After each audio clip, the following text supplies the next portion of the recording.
మన ప్రయాణాలకు మనకు మన చేతి పనులకు వ్యాపారాలకు ఆయన తోడై జ్ఞానమిచ్చుట కొరకై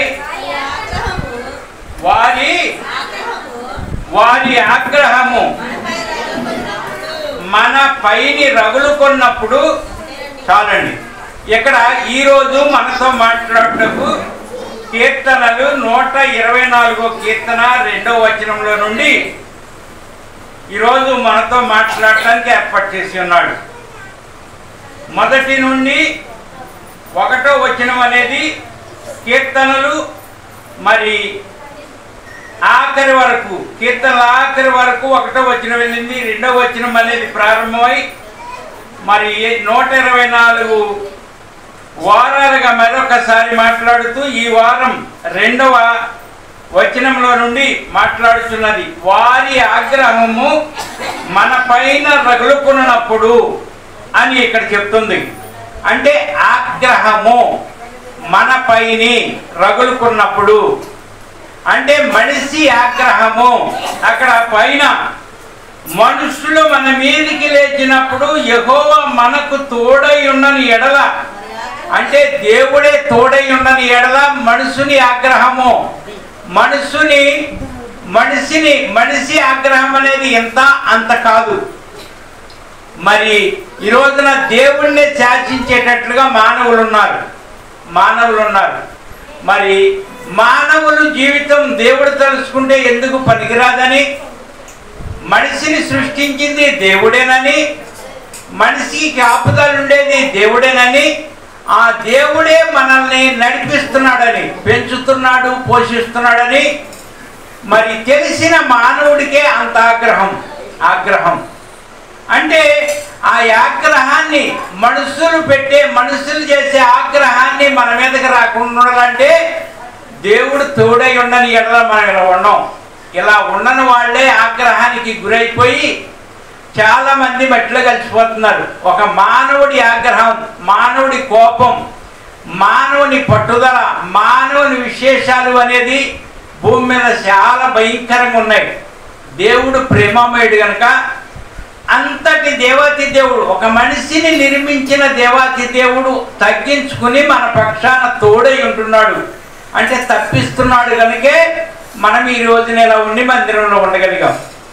లేకపోతే మనకి మనుషులు ఉన్నారు, ఇంట్లో వాళ్ళు ఉన్నారు, బయట వాళ్ళు ఉన్నారు. ఎక్కడ దాకో కాదు, మన భర్తే, మన ఇంట్లో ఉన్న యజమానుడే ఆగ్రహం అనేది దేవుడు ఆపకపోతే, దేవుడు మనకి తోడై ఉండకపోతే, ఆయనే తోడై ఉండకపోతే మనకే ఏం జరుగుద్దో తెలియదు. కనుక చెల్లి ప్రతి ఆదివారం దేవుడి సన్నిధిలోకి వచ్చి, బాబు ఈ వారమంతా మమ్మల్ని కాచారని సాక్ష్యం ఎందుకు ఇవ్వాలంటే దేవుడితో చెప్పటమే సాక్ష్యం, అంతేగాని లేనివి కాదు. ఈ రోజున మరి ఐశ్వర్య కూడా సాక్ష్యం ఇస్తాను అని చెప్పింది.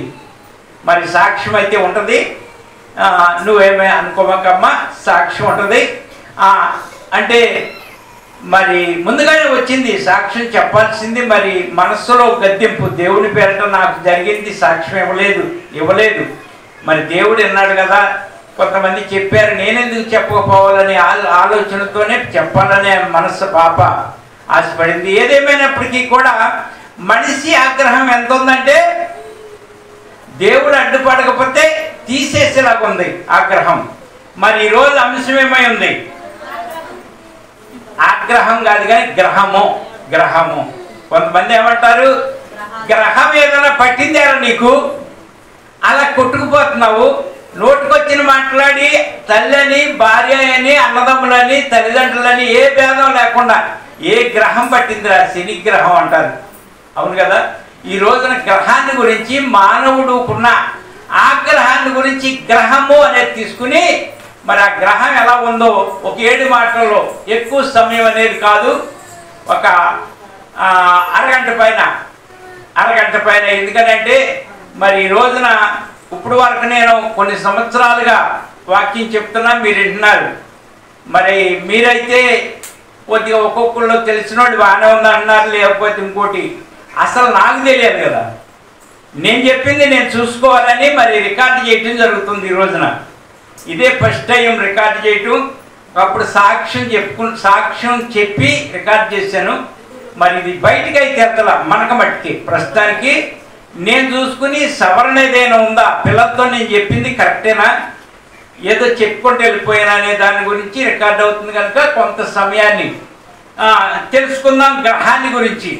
ఆ గ్రహం అనేది అంటే ఆనాటి మనిషి, ఏనాటి మనిషి, ఆనాటి మనుషులు గ్రహం అంటే ఆగ్రహం అనేకమైంది మీద ఉండేది. ఆనాడు ఏంటంటే బాబు, ఈనాడు కూడా గ్రహాలు ఉన్నాయి, గ్రహాలు ఉండి ఏడిపిస్తున్నాయి కొంతమందికి, ఆ గ్రహాలు పట్టి పీడిస్తున్నాయి కొంతమందిని, కుటుంబాలు కూడా కుదిపేస్తున్నాయి గ్రహాలు. ఆ గ్రహాలకు ఏం చేయాలో అర్థం కాని పరిస్థితి.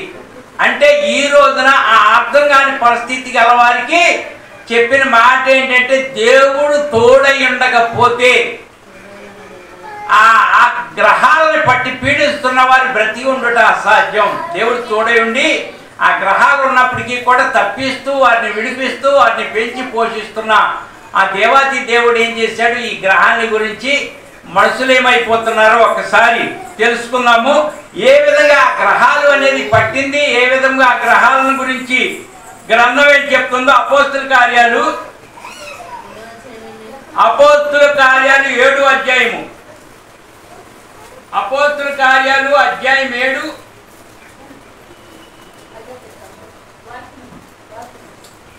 అపోస్తుల కార్యాలు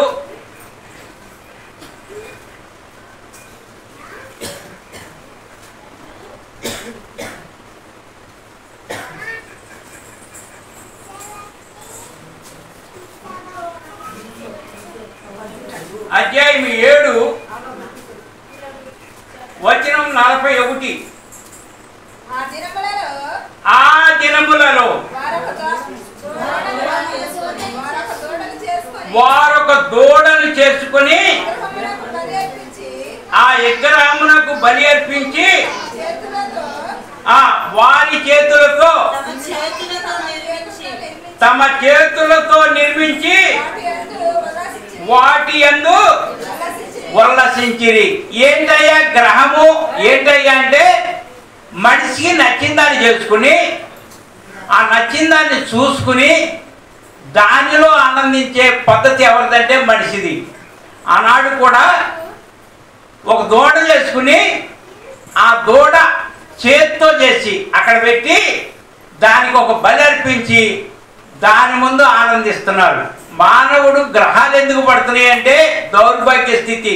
నా చేత్తోనే చేశాను కదా, దీన్ని నేను తీసుకెళ్ళి అక్కడ పెడితే అక్కడ పెట్టబడింది కదా, దానికి నేను బలేంటి, ఇక్కడ కొయ్యకూడదా, ఇక్కడ కోసుకుని వండుకోకూడదా నేను నా పిల్లలు అనేది జ్ఞానం అనేది తెలియక మొట్టమొదటిగా ఆ గ్రహం అనేది ఆ పట్టి పీడించేది ఏంటంటే ఏం చేస్తున్నాడో ఏం చేస్తున్నాడో ఏం తింటున్నాడో తెలియక దేవుని పేరిట తెలియచేస్తుంది. జీవగ్రంథంలో నుండి ఒక దూడ చేసుకున్న అదే విగ్రహం.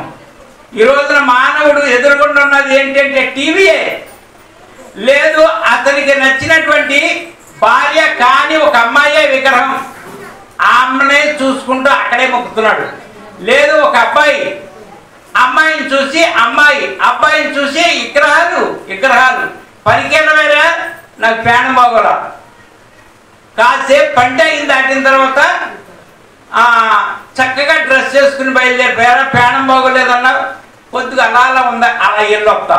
ఎలా ఏదో చూడాలని, ఎక్కడికో విగ్రహాన్ని చూడాలని, ఎక్కడో ఒక మనిషిని చూడాలని, ఎక్కడో ఒక విధి విధానాలు చూడాలని కాలేజీ మానేసి వెంటరా ప్రాణం బాగోలేదు, నీరసంగా ఉంది, అయితే కొంచెం పడుకో చదువుకో ఇంటికాడ ఉన్నట్టే. ఆ కాలేజీ టైం దాటిన తర్వాత బయలుదేరుతున్నారు సోగ్గా. ఎక్కడికబ్బాయి అలా ఫ్రెండ్ దగ్గరికి వెళ్తాయి. ఇందాకేమైంది నా ప్రాణం అంటే ఆ ఫ్రెండే విగ్రహం, ఆ ఆటే విగ్రహం, ఆ విగ్రహాలను చేసుకుని ఆగ్రహం. మనిషి ఎవరైనా ఏదన్నా అడిగితే ఆ మనిషికి వస్తుందండి ఎంత కోపం అంటే ఏంటి అన్నీవా అని, భార్య మీద భర్త, భర్త మీద భార్య, తల్లిదండ్రుల మీద పిల్లలు, ఈ విధంగా విగ్రహాలని ఆటకాయాలు చేసుకుంటున్నారంతే. అందుకని ఇక్కడ చెప్తుంది వాక్యం ఏమనంటే ఆ దినములలో వారు ఒక దూడని చేసుకొని ఆ విగ్రహమును బలి అర్పించి తమ చేతులతో నిర్మించిన వాటి యందు, చేతితో చేసుకున్న వాటి యందు ఆనందిస్తున్నారు. కష్టపడి చదివించుకున్నారు తల్లిదండ్రుల పిల్లల్ని.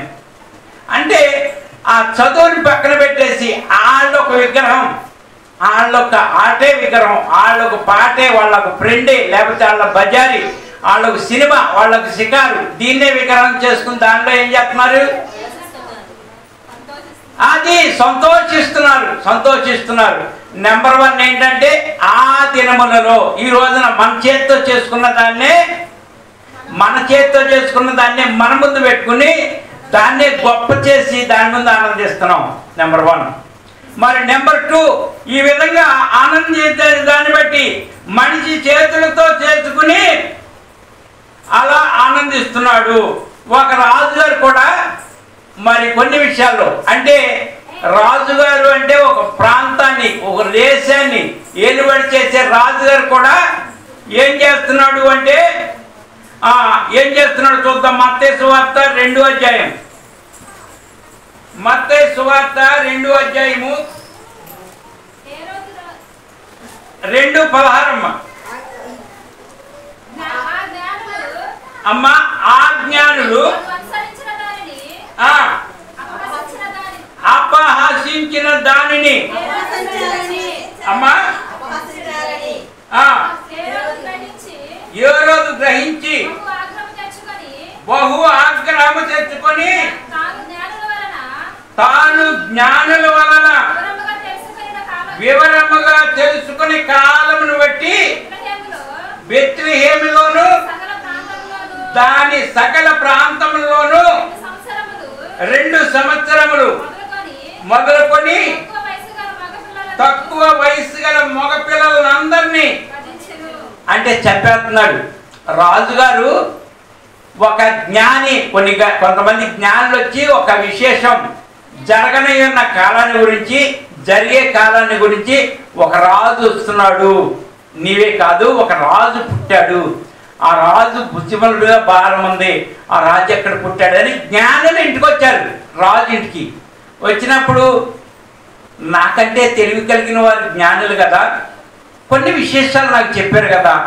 ఆ రాజు అనే ఆయన ఎలాంటి వాడు అనే ఆలోచనతో మానేసేసి నేనే రాజుగా ఉండాలి, ఇంకొకరు పుట్టడానికి వీల్లేదు అని ఆ జ్ఞానులతో అన్నాడు. ఏమని? మీరు తెలుసుకోండి, నాతో చెప్పండి, నేను వచ్చి ఆయన్ని పూజిస్తాను. అంటే తెలివి ఉపయోగించాడనమాట. అంటే రాజు అయి నుండి జ్ఞానం ఎక్కడి వరకు ఉందంటే ఆయనే ఉండాలని. ఎంతమంది సచ్చినా పర్వాలేదు, ఎంతమంది పాడైపోయినా పర్వాలేదు, ఒక రాజు ఒక ప్రపంచాన్ని, ఒక దేశాన్ని, ఒక రాష్ట్రాన్ని ఏదే రాజు ఎలా ఉండాలి? మరొకరిని ప్రేమించాలి, మరొకరి విధి విధానాలు తెలుసుకుని ఆ గ్రామం బాగుండాలి, ఆ పద్ధతులు బాగుండాలని ఒక కుటుంబం కాడి నుంచి దేశం మొత్తం కూడా ఆలోచించేవారు రాజు. అంతేగాని కొంతమంది ఉంటారు, ఇంట్లో ఎవరు తినకపోయినా ఆయన మట్టికి వీధిలో పడి ఎగబడి తినేస్తాడంతే వచ్చిన చేతి కష్టార్జితంతో. తాగేసి తినేసి డొల్లేసి ఇంటికి వచ్చి పిల్లలు సూరు అనుకుంటున్నా పట్టించుకొని రాజు ఒక ఇంటి విషయంలో ఆ విషయంగా ఉన్నారు. ఈ రోజున ఆగ్రహం తెచ్చుకుని మళ్ళీ ఒకవేళ భార్య అయ్యా ఏమని తెచ్చావా ఎరగదీసి పడిపోతారంతే ఆ భార్య మీద. ఏమ్మా ఏం వండలేదు, అన్నీ ఉన్నాయిగా, వంటనా అని ఎరగదీసి పడిపోతుంది భర్త మీద. పిల్లలకింత తెచ్చి వండి పెడద్దామనని భర్త తీసుకొచ్చిన వాటిని కొళ్ళబెట్టి పారేస్తుంది. కొంతమంది కష్టపడి తీసుకొచ్చిన ఆహారం వండి పిల్లలుగా పెట్టదు. ఏదన్నా లేనిపోయింది, ఏదైనా చిన్న మాట అంటే భర్త ఎగబడిపోయాడు. ఆగ్రహం, మనిషి చేసే ఆగ్రహం.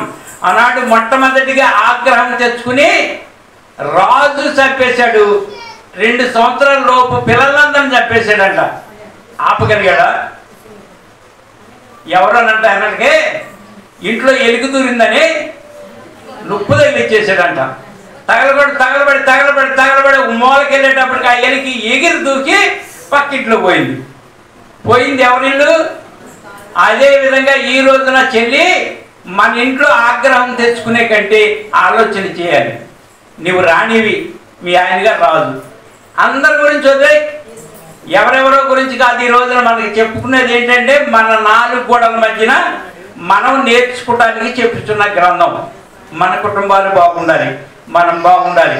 దేవుని వాక్యం వినుకుంటా వెళ్ళి కూడా ఆగ్రహం తెచ్చుకునే ఆడవాళ్ళు ఉన్నారు, మగవాళ్ళు ఉన్నారు, పిల్లలు ఉన్నారు, అందరూ ఉన్నారు.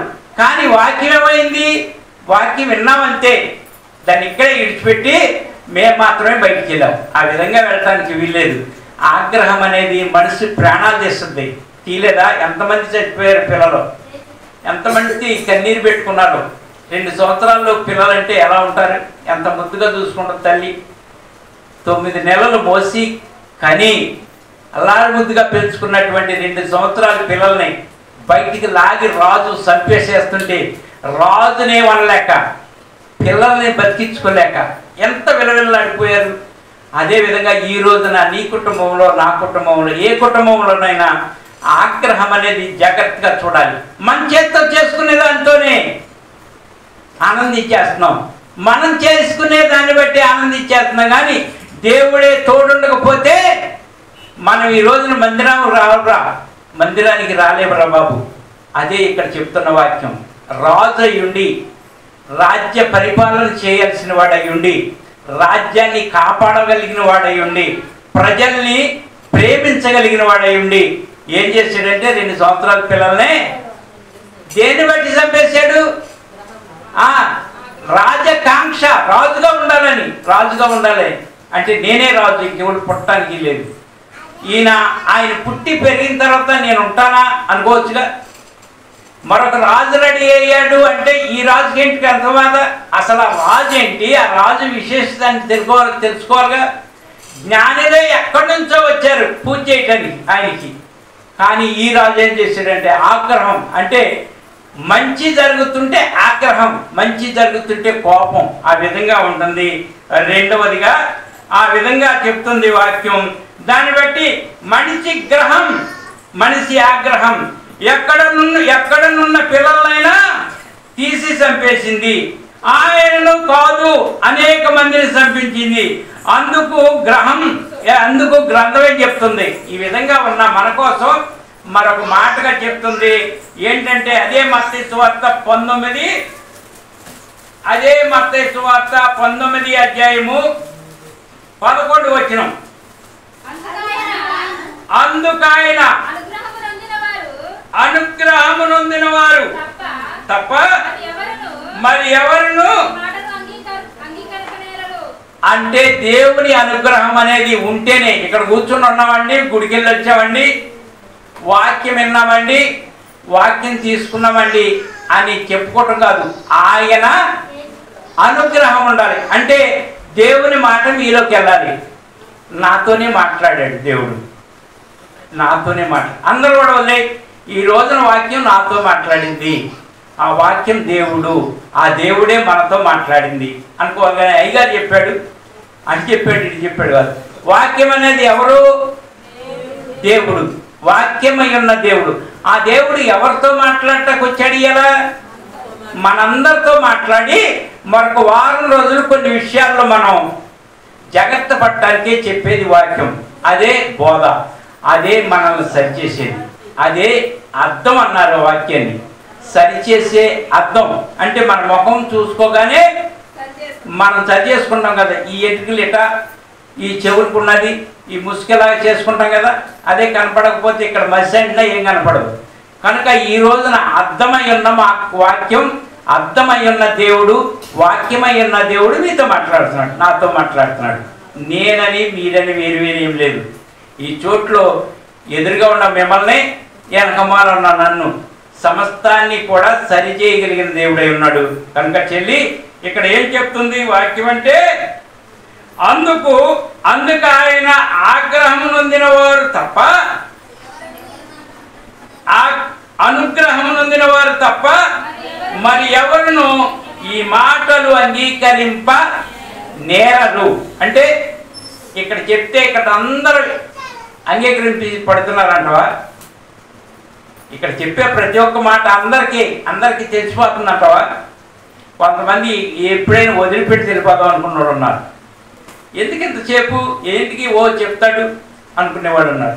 ఆ అనుగ్రహం అనేది మీకెళ్తే ఇంటికాడ సిద్ధపడి ఏం చెప్తారు, ఏదేం చెప్తారు, నేను వెళ్ళి పాట పాడాలి, నేను వెళ్ళి పాట పాడాలి, లేనే లేదు. ఒక్కవేళ అయ్యగారు ఎటన్నా తిప్పి ప్రార్థన ఎత్తి చేయాలి అనేది ఇంటికాడ సిద్ధపడితే దానిని బట్టి ఆ అనుగ్రహం అనేది మీ మీదకి వస్తుంది, నా మీదకి వస్తుంది. నేనైతే అడిగాను, నేనైతే ఆశపడి అడిగాను, ఘనమైనవి నీ కార్యములు నా ఎడల, స్థిరమైనవి నీ ఆలోచనలు నా యేసయ్యా.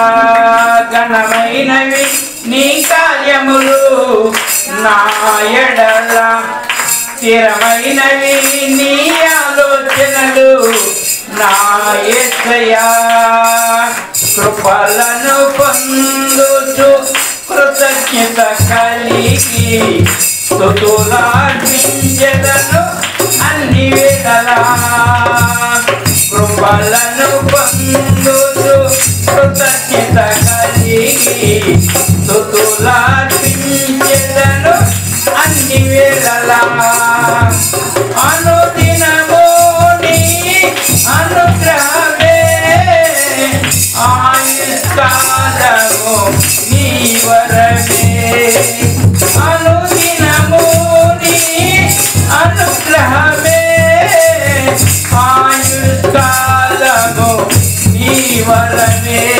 ఘనమైనది నీ కార్యములు నా ఎడల, స్థిరమైనవి నీ ఆలోచనలు నా యేసయ్యా.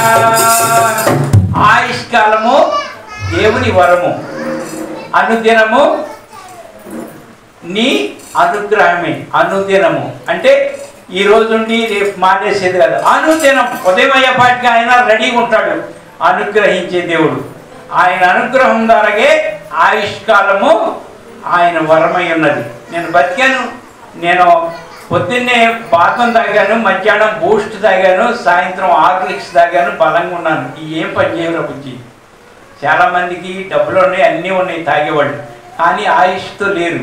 కానీ ఈ రోజున ఉన్నామంటే ఆయన అనుగ్రహం, అది అంశ ప్రకారంగా అనుగ్రహం. ఆయన అనుగ్రహం మన మీద ఉన్నబట్టే ఈ రోజున భర్త నుండి భార్య, భార్య నుండి భర్త, భార్య భర్త నుండి పిల్లలు, ఆ టీచర్ల నుండి, ప్రయాణాల నుండి పిల్లలు ఇళ్ళకి రావటం, మరలా వెళ్ళటం, ఇవన్నీ కూడా ఈ వారం అంతా జరిగింది అదే ఆయన అనుగ్రహం బట్టి మనము ఈ విధంగా ఉన్నాము చెప్తుంది. అదేవిధంగా అనుగ్రహాన్ని గురించి ఏం చెప్తుంది? పైన 3వ వచనం చూడండి. పరిసయ్యులు ఆయనను శోధింపవలనని ఆయన యొద్దకు వచ్చి ఏ హేతువు చేతైనను పురుషుడు తన భార్యను విడనాటుట న్యాయమా? చూడండి ఎక్కడికి వెళ్ళారు. చాలా మంది దేవుణ్ణి శోధించడానికి, దేవుణ్ణి ఇబ్బంది పెట్టడానికి కొన్ని క్వశ్చన్ మార్కులు వేస్తున్నారు. దేవుడికి తెలియదంటూ ఉందరా? ఉండదు కదా. దేవుడు నిర్మాణకర్త, నిర్ణయించిన వాడు, సమయాన్ని కాలాన్ని నిర్మించినవాడు. అంతేకాదు ఈ సృష్టిని నిర్మాణం చేసినవాడు, భూమి ఆకాశాలను సృష్టించినవాడు. ఆయనకి క్వశ్చన్ మార్కులు ఎత్తే ఎలా?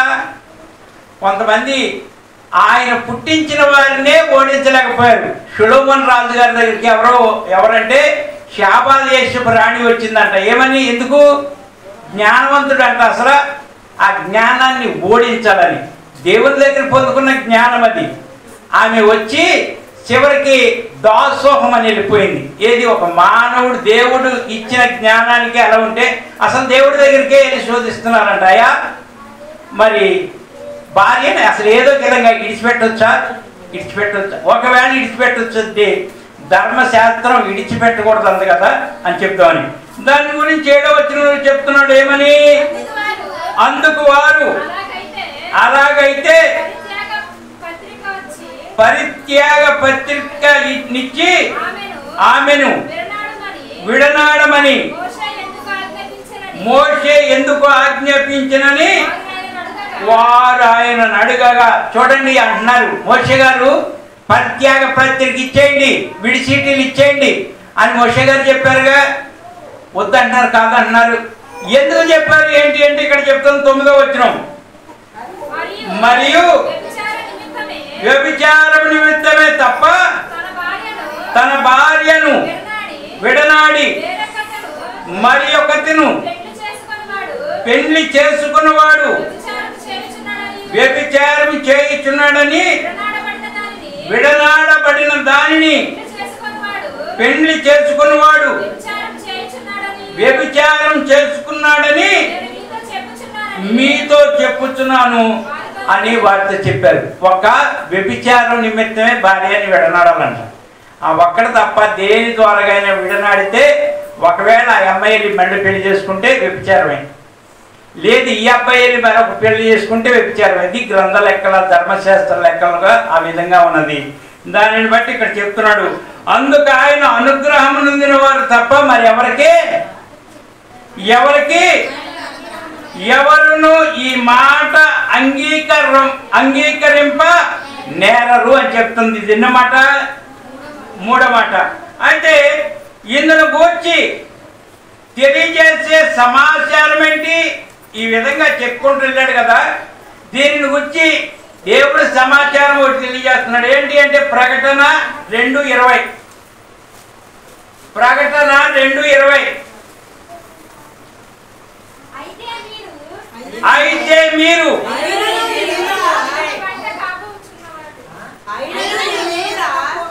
అయినను మీ మీద తప్పు ఒకటి నేను మోపవలసి ఉన్నది. ఏమనగా తాను ప్రవక్తనని చెప్పుకొనుచున్న యెజబెలను స్త్రీని నీ ఉండనిచ్చుచున్నావు. జారత్వం చేయుటకును విగ్రహములకు బలి ఇచ్చిన వాటిని తినుటకును వారిని మోసం చేస్తున్నది. అది ఇక్కడ చెప్తుంది. విగ్రహానికి బలిచ్చి యెజబెలు అంటే ఏంటో తెలుసా? యెజబెలు అతడి భర్తను కూడా చేతిలోకి తీసుకుని నానా తిప్పలు పెట్టింది. యెజబెలు ఆత్మ అది దేవునితో సాంగత్యం చేసేది కాదు, దేవుని మాట వినేది కాదు, సొంతంగా నేనేదో చేయాలనే స్త్రీ. అలాంటి స్త్రీ అనేది ఎవరిలో ఉందంట? మనలో ఉంది. అంటే మనలో స్వార్థం అనేది యెజబెలు అనే ఆత్మ మనలో ఉండి కొన్ని చేపిస్తుంది. కొంతమందిని బోల్తా కొట్టేస్తుంది, అది తినొచ్చు ఇది తినొచ్చు అని. ఆ విధంగా చేసి మోసం చేసేది కూడా మనలో ఉంది. అంటే ఎక్కడో ఉన్న చేతం కాదు, వదిలేయండి. పక్కోడు ఎవడో చెప్పారు దాని గురించి నేను మోసపోయాను అనేది వదిలేయండి. అవన్నీ కాదు, మనలోనే ఒకటి ఉంది. ఆ ఒకటి చేయొద్దన్నది చేపిస్తుంది, మంచిది కాని దగ్గరికి వెళ్తుంది, మంచిది కాని తింటున్నాం. ఆ విధంగా ఉన్నదాన్ని బట్టి మనం ఏమైపోతున్నామంటే ఆయన అనుగ్రహాన్ని పొందుకోలేకపోతున్నాం. అందుకనే ఇక్కడ చెప్తున్న మాట ఏంటంటే ఆయనను మీ మీద తప్పు ఒకటి మోపవలసి ఉన్నది. అంటే దేవుని మందిరానికి వచ్చిన, దేవుని వాక్యం విన్నా, దేవుని పాట పాడిన ఒక తప్పు మీ మీద మోపవలసి ఉన్నది. ఏంటయ్యా? నీలో ఉన్నది ఒక ఆత్మ, యెజబెలు ఆత్మ. ఆ ఆత్మ ఏంటంటే తిను అని కొసేపంటుంది, తినొద్దని కూసేపంటుంది. ఎక్కడ పడితే అక్కడ తినేసేసి మోసపుచ్చే ఆత్మ. ఏంటయ్యా? వెళ్ళి భోజనానికి వెళ్ళి ఏం కాదు, నేను మట్టికే గుడికి వెళ్తాను, నువ్వు వెళ్తున్నావు ఏమన్నా, వెళ్ళి పర్లేదు అనేవాళ్ళు ఉన్నారు. ఎందుకు లేక అమ్మాయి నువ్వు నేను మీదగా ఉండాలి? కాదు, నీ పని నువ్వు చేయి అనే ఆత్మ ఎక్కడో లేదు, మనలోనే ఉంది. కనుక చెల్లి, దేవుని కలిగి ఉన్నాం కనుక ఎంతైనా ఆయన పార్టీగా ఆయన చెప్పిన మాట మన మీద ఉంటే మనం బ్రతుకుతాం, మనం తప్పించుకుంటాం. అదే ఈ రోజున ఆగ్రహాన్ని గురించి. గ్రహాలు పట్టింది, ఏదో గ్రహం పట్టిందండి, ఏం పట్టిన గ్రహం ఏదన్నా ఉందంటే నిన్ను నువ్వే పట్టుకున్నావు.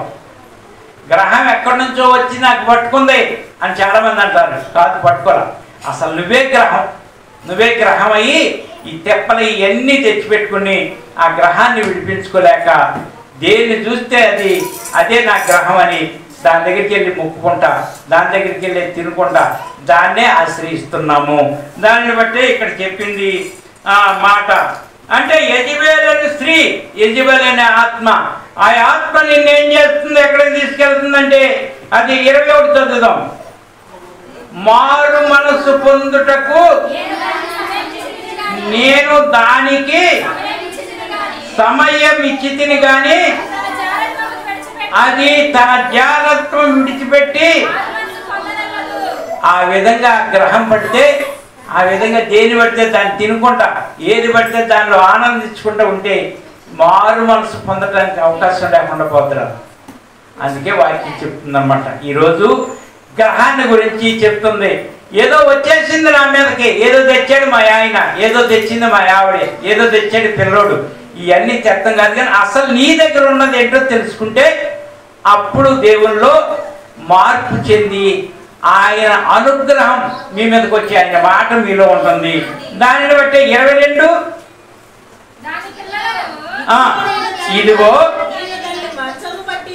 మంచం పట్టించి దానితో కూడా వ్యభిచరించువారు దాని క్రియల విషయమై మారు మనసు పొందితేనే గాని వారు బహు. ఆ విధంగా దేవుడు అన్నాడు, విడిచిపెట్టు, అవన్నీ విడిచిపెట్టి దేవుల్లో ఉండు, లేకపోతే మంచం పట్టే అవకాశం ఉంటుంది. దాన్ని మంచం పెట్టైనా నేను వదిలిపెట్టను, నా వైపు తిప్పుకుంటాను అన్నాడు. నేను కూడా మరణ స్థితికి పంపించినన్ను దేవుని వైపు తిప్పారు చెల్లి. అంతేగాని నేనేదో వృత్తి పుణ్యానికి వచ్చేసేసి దేవుడిని నమ్మాను, దేవుడి దగ్గరికి వెళ్ళాను, నాకు దేవుడు మాటలు ఇచ్చాడు నేను చెప్తున్నాను కాదు. నన్ను కూడా ఎక్కడికి తీసుకెళ్ళాలో అక్కడికి తీసుకెళ్ళి వంచి విరిసి భయపెట్టి ఈ రోజున మాట్లాడించుకుంటున్నాడు. అక్కడ దాకా మనం వెళ్ళకుండా ఈరోజు చెప్తుంది గ్రహాన్ని గురించి. ఈ విధంగా ఉంటాయమ్మా గ్రహాలు అని చెప్తుంది. అందుకే మోసపోకుండా ఒక గ్రంథం ఏం చెప్తుంది, ఈ విధంగా మోసపోకుండా ఉండటానికి గ్రంథం ఏం చెప్తుంది? యోహాను సువార్త 2 యోహాను 1 యోహాను పత్రిక చేద్దాం. 1 యోహాను 5:21. అమ్మా ఆ చిన్న పిల్లలారా విగ్రహాల జోలికి పోకుండా జాగ్రత్త పడుడి, జాగ్రత్తగా ఉండుడి. అంటే విగ్రహాల జోలికి పోతే ఏం జరుగుతుందో తెలియదు కనుక ఇక్కడ చెప్పుతున్నటువంటి మాట విగ్రహాల జోలికి పోకండి. అంటే మీరు అనుకుంటారు అక్కడక్కడ పెట్టిన విగ్రహాల జోలికి అనుకున్నారు. అది కాదు, మనమే ఒక విగ్రహం, మనమే గ్రహమై ఉన్నాము. మనలోనే ఒకటి ఉంది. ఆ ఒకటి ఏదైందో ఎవరి తాలకు తెలుసుద్ది. కోపం అనేది విగ్రహమే, అదేవిధంగా సుప్నతనం అనేది విగ్రహమే, అదేవిధంగా ఒకరిని ప్రేమించలేకపోవటం విగ్రహమే, ఒకరిని ప్రేమించి ఉన్నదంతా పోగొట్టుకోవటం విగ్రహమే. ఇవన్నీ విగ్రహాల జోలికి పోవాకండి. దేవుని వైపుకు చూడండి, దేవుడు చెప్పే మాటలు వినండి, దేవుల్లో ఎదగండి. ఆ విధంగా ఉంటే ఆయన చెప్తున్నాడు దాని జోలికి పోవద్దు అని చెప్తున్నాడు. 5వ మాట. మరి 6వ మాట, అసలు దేవుడు మనకు ఏమిచ్చాడో తెలుసా? ఈ గ్రహాన్ని, ఈ గ్రహాల గురించి చెప్పి అసలు మనకేమిచ్చాడు? 2 తిమోతిలకు రాసిన పత్రిక 1, 2 తిమోతిలకు రాసిన పత్రిక 1,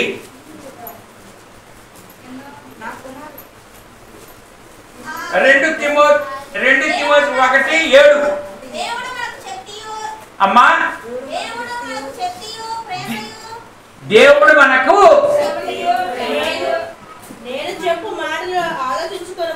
నేను చెప్పు మాటలు ఆలకించుము కొనుము. దేవుడు మనకు శక్తియు ప్రేమయు ఇంద్రియ నిగ్రహము గల ఆత్మనే ఇచ్చను కానీ పిరికాత్మ కాదు. మరి మీరు చెప్తున్నారు బాగానే ఉంది గ్రహాలు వద్దని. మరి నేను ఎప్పటికప్పుడే బలహీనత నీకు బలహీనత వస్తుంది అంటే దేవుడు నీలో లేడు. ఆయన ఏ ఆత్మ ఇచ్చాడంట? ఏ ఆత్మ ఇచ్చాడు? నిగ్రహ శక్తి, ఇంద్రియ నిగ్రహ శక్తి ఆత్మని ఇచ్చాడు. అంతేగాని పిరికిగా పారిపోమలేదు. ఈ రోజున పిరికితనంలో కొంతమంది ఉంటున్నారు. నేను మానలేకపోతున్నానయ్యా. అసలు మానేయాలన్న ఆలోచన నీకే ఉంటే ప్రభు దీన్ని మానిపోయినా అంటే మానిపీడా? నన్ను అయితే మానిపించాడమ్మా. నేను అడిగాను, నయ్యాది నాకు వద్దు, నీకు విరోధంగా ఉంది కాబట్టి నాకు అయితే అది వద్దు అన్నదల్లా ఒక్కోటి మానుకుంటా ఇంకా ఒకటి మిగిలే ఉంది నాకు. మరి దాన్ని కూడా తీసేయనైనా అడుగుతున్నాను. దాన్ని బట్టి కూడా దేవుడు అందుకనే నన్ను మానిపించాడు కనుక మీకు కూడా అన్నీ మానిపించేయగలడు. నాకు అది కూడా మానిపించేస్తాడు దేవుడు, నాకు తెలుసు. కానీ ఈరోజు నాకు చాలా మానిపించేశాడు. ఒక్కటి అంటే ఒక్కటి కూడా మానిపిస్తాడని నాకు తెలుసు. దేవుడు ఖచ్చితంగా మానిపిస్తాడు. అందుకే ఇక్కడ చెప్తున్నటువంటి మాట ఏంటంట, దేవుడు మనకు శక్తియు ఇంద్రియ నిగ్రహము గల ఆత్మ ఇచ్చాడు. ఇంద్రియ నిగ్రహం ఈరోజు గ్రహము అనే దాని గురించి, ఇంద్రియ అంటే ఆలోచన మార్చేది ఇంద్రియ. మన జ్ఞానేంద్రియాలు వాటిని ఎటు పడితే అటు పోతుంటాయి లోకంలో. దేన్ని చూస్తే దానికి ఇంద్రియాలు అంటే అన్నిట్లో జ్ఞానేంద్రియాలు అంటారు. ఏంటి అయ్యి? కంటి చూపమ్మా, బాగా చెప్పారు బుజ్జి. ఆ కంటి చూపు అన్నిటిలోకి ప్రధానమైందంట. ఆ చూపు మాత్రం ఎట్టెళ్తే అటు ఏదైనా ఆహా ఈ సినిమా నేను చిన్నప్పుడు చూసా, మళ్ళీ వచ్చిందా వెళ్ళాల్సిందే. ఆ దృష్టి టీవీలో వస్తుందా, ఈ రామారావు దీని తర్వాత ఇది చేస్తాడు. ఇవన్నీ కూడా ఏంటి, కళ్ళతో చూసి ఖచ్చితంగా కూర్చుంటారు అంతే. సినిమా వస్తుంది పొద్దున్న ఆదివారం, ఇటేమి గుడి జరుగుతుంది. ఎప్పుడో చిన్నప్పుడు చూసిన సినిమా, ఆహా భలే చేస్తాడు, ఓం భీమ్ అంటాడు, రామారావు దూకుతాడు, రామారావు ఆ అమ్మాయిని ఇలా ఆదుకుంటాడు. ఇవన్నీ వస్తూ ఉంటాయి. అయ్యే ఇంద్రియ అంటే దాన్ని కూడా పక్కన పెట్టే నిగ్రహ శక్తి ఇచ్చేది ఎవరు? దేవుడు. నీ ఆశ, నీ తలంపు మంచి అదురు కుదిరిందబ్బాయి అనే దాన్ని కూడా పక్కన పెట్టే శక్తిని దేవాతి దేవుడు ఇస్తాడు. యోసేపు ఏం చేశాడు? యోసేపు ఆ అమ్మాయి పట్టుకుని ఇదిగో నాతో ఉండు అంది. లేదయ్యా నా దేవుడికి నేను లెక్కప్ప చెప్పాలి. ఎవరో మా అమ్మ మా నాన్న లేకపోతే మీ ఆయన వస్తాడేమో పక్కోళ్ళు వస్తాడేమో అనలేదురా. మీ పక్కన వాళ్ళు బతిన బట్టలు ఉంటారు, మీరు రాణి గారు కదండి, వాళ్ళు వచ్చి నన్ను కొడతారల్లా. నా దేవుడు చూస్తున్నాడమ్మా, నా దేవుడికి నేను లెక్కప్ప చెప్పాలి. అదేవిధంగా నీవు నేను అనుకోగలిగితే ఆ ఇంద్రియ నిగ్రహ శక్తి వెంటనే ఇచ్చేస్తాడు. దాని దగ్గరికి వెళ్ళకుండా ఆ విధంగా ఇస్తాడు. దాన్ని బట్టి చెప్తుంది. ఆఖరి మాట దగ్గరికి వెళ్దాం. చివరికి దేవుడు మనతో ఏం చెప్పాడు, మనతో చెప్పింది ఏంటి, ఆఖరికి చివరికి ఏం చెప్పాడు చూద్దాం. కొరింథీయులకు రాసిన పత్రిక 2 కొరింథీయులకు రాసిన పత్రిక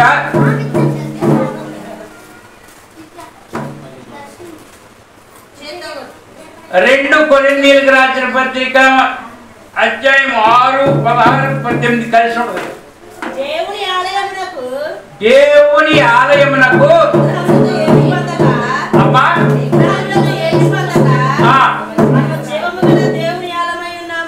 మనము జీవము గల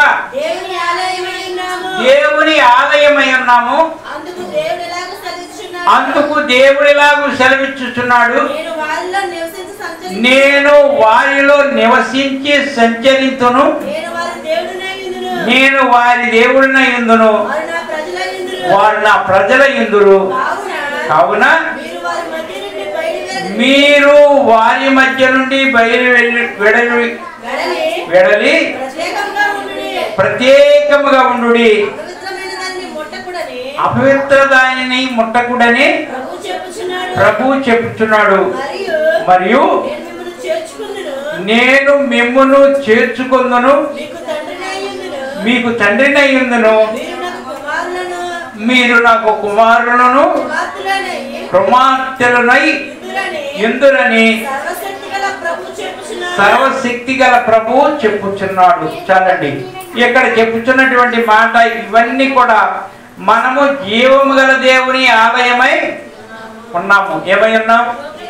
ఈ రోజు మందిరంలోకి వచ్చి నువ్వేమై ఉన్నావు? నువ్వే ఒక ఆలయం. నువ్వే ఒక ఆలయమై ఉన్నావు. ఆ విధముగా చెప్తున్నది. సజీవము గల దేవుని ఆలయమై ఉన్నా అందుకు దేవుడిలాగా సెలవిచ్చుచున్నాడు. నేను వారిలో నివసించి సంచరింతును, నేను వారి దేవుడినై ఉందును, వారు నా ప్రజలై ఉందురు. కావున మీరు వారి మధ్య నుండి బయలు వెడలి ప్రత్యేకముగా ఉండుడి, అపవిత్రమైన దానిని ముట్టకుడని ప్రభువు చెప్పుచున్నాడు. మరియు నేను మిమ్మల్ని చేర్చుకుందును, మీకు తండ్రినై ఉందును, మీరు నాకు కుమారులను కుమార్తెలను అయి ఉందురని చెప్తున్నాడు అనమాట. ఈ విధంగా ఆఖరికి మీకు చెప్పేది ఏంటంటే ఆయనతో కలిసి ఉండండి. ఆయన ఆలయమై ఉన్నారు. మనం ఏమై ఉన్నాం? దేవుని మందిరం ఎంత బాగా చూసుకుంటాం. మనం కూడా ఆ విధంగా దేవుని మందిరమై ఉన్నాం కనుక దేవుని వైపు చూద్దాము, దేవుని మందిరమై ఉన్నాము. దేవునిలో వారం దినాలు కూడా దేవునిలో నివాసం చేద్దాం. సర్వశక్తుడైన యేసు నాతో ఉండగా, దివ్యమైన సన్నిధి నా చుట్టూ ఉండగా, సర్వశక్తుడైన యేసు నాతో ఉండగా, దివ్యమైన సన్నిధి నా చుట్టూ ఉండగా, ఈ క్షణత సాగెదా ఎంత దూరమైన సమీపించనీయక చింత దేశమైన, ఈ క్షణత సాగెదా ఎంత దూరమైన సమీపించనీయక చింత దేశమైన, సర్వశక్తుడైన యేసు నాతో ఉండగా, దివ్యమైన సన్నిధి నా చుట్టూ ఉండగా, సర్వశక్తుడైన యేసు నాతో ఉండగా, దివ్యమైన సన్నిధి నా చుట్టూ ఉండగా. ఆ విధంగా సర్వశక్తుడు మన చుట్టూ ఉన్నాడు. ఆయనే నీడ, ఆయనే ఆశ్రయము, ఆయనే అండగా ఉండి ఆయనే సమస్తమును సరిచేయగలడు. మొట్టమొదటి నుంచి మొదటిగా దేవుడు ఏం చేశాడు? ఆ దినములలో వారు ఒక దూడం చేసుకుని అక్కడే చేత్తో చేసిన పనితో సంతోషించారు. వాళ్ళ చేత్తో చేసిన పన్నే సంతోషించి ఈ రోజున భర్త మాంసం తెచ్చాడు, వండేసారు, ఆ కొండ చుట్టూ తిరుగుతున్నారు అనుకో. ఏదో వాళ్ళు వండుకున్న దాన్ని తినిందాక మా ఆయన వస్తాడంటే గుట్టైం అయిపోయింది. గుడి ఆమెనన్నారు. ఆయన ఇంకా గంటకి తూలుకుంటూ వస్తున్నాడు. ఇక వచ్చిన కాడి నుంచి ఉంటుంది మేళం. కానీ అదే వండేసేసి తినపీరియలు ఉన్నాయి ఎవరికాళ్ళకి. కుక్క తింటా అసలు ఆ పని ఇప్పుడు కుక్కలు తింటలా. నువ్వు వేసిన తూ అంటే ఎడంగెళ్ళిపోతుంది. ఎందుకను తిండి ఆటికి ఎక్కువైపోయి కుక్క తిందన్న మాట ఇప్పట్లో లేదు. ఇది ఒకటి రోజుల్లో కుక్క తినేసిందమ్మా కూర అన్నం అనేవాళ్ళు. కనుక చెల్లి మనం వండి అక్కడ పెట్టి మందిరానికి వచ్చేయాలి. లేదు ఆ కుండకే చూసి అదే విగ్రహం నీ చేత్తోనే చేసుకున్నావు, దాని అందే సంతోషిస్తున్నావు. పులిసేసాను, అది సూపర్గా ఉండే. మా ఆయన చూసి నన్ను మెచ్చుకుంటాడు. ఇవాళ కూర తింటే బట్టి మా ఆయన మెచ్చుకోకుండా లేడంటే ఆయన మెచ్చుకోవడానికి పుచ్చిపోయి వస్తున్నాడు.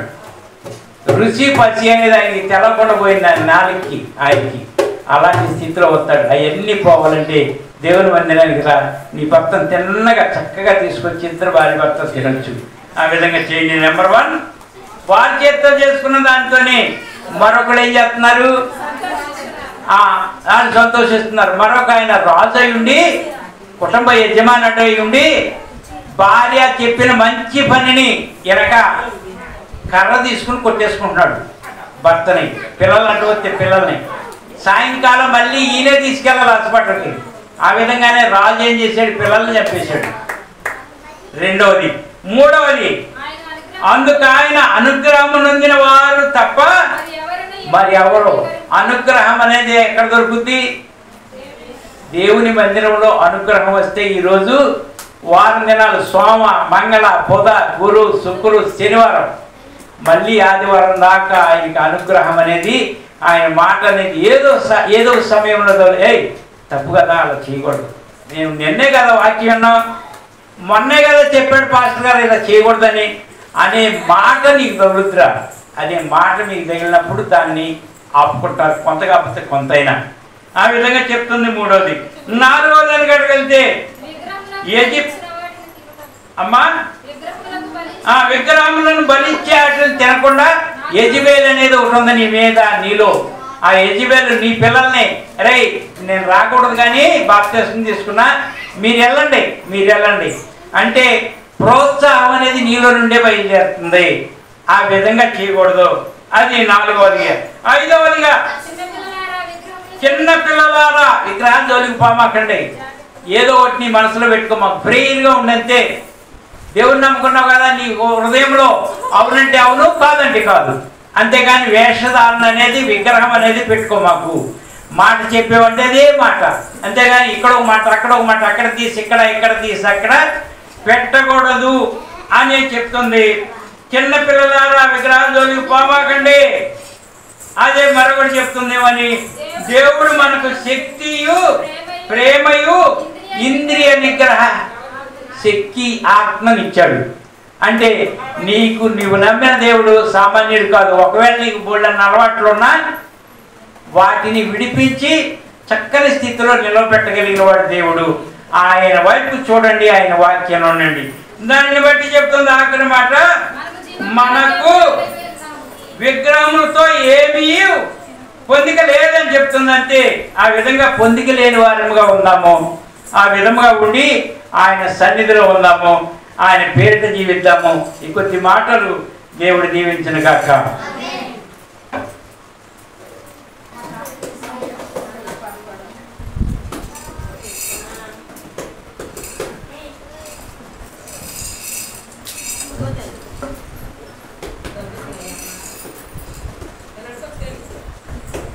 కానుకల సమయం